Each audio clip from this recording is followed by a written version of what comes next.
Good morning. So I'm going to show you how to put your pin back on your pin and just some other important things that you need to know about making your pin. I have here some glue all. So I know it looks like school glue, but this is kind of heavier duty, extra strong formula. I have what's going to become my pin. So this is just the thicker piece of mat board. I have a pin back, which is this little metal guy. If you are virtual, you will have a little bag that has some glue in it. You want to push all the glue to the corner, and you can just snip that corner off, because I can't send a glue bottle to every virtual student. So let me jump over to my document camera. Make that full screen. And yeah, let me show you some things that are kind of important. So we're going to glue this guy onto the back of our pin. First of all, what's really important, don't put it, a lot of students will just put it right in the middle.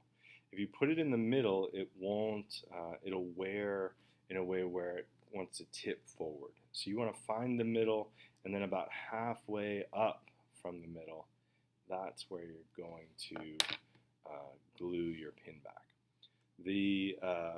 This is the clasp side, and you want to have the clasp side on the left side. So make sure that that's the case.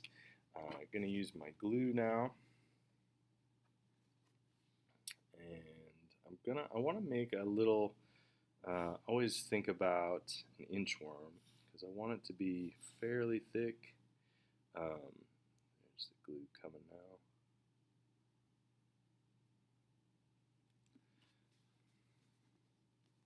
Don't want to do too much because that'll take a really long time to dry, but you can kind of see the thickness there. I'm going to press now the pin back, and I want to kind of press it hard, and I'm going to hold it up in just a second so you can see. I want the glue to come through. There are 3 holes in that pin back, so I'm kind of pressing it down fairly hard. I want the glue to come through those holes, and just to show you, so you can see, it came through the holes and it's actually come out and touched the glue that's on the side, and that's ideal, mainly because those holes are what really holds this pin back onto your pin. A couple of other things that are important. Right now the edges of this are very sharp, so I'm just going to cut a little bit off each corner. I recommend that. So sharp corners on pins will get snagged on things. So you can see I just softened up those corners just a little bit. And then you want to wait about an hour for this glue to dry. And then the last thing, and I would have to do this later, I always encourage students to finish their edges.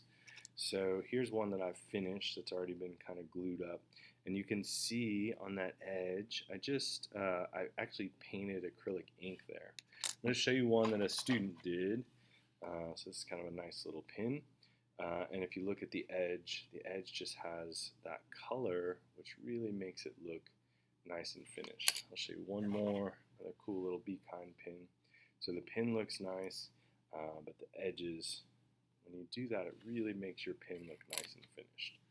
So good luck. Can't wait to see the kind of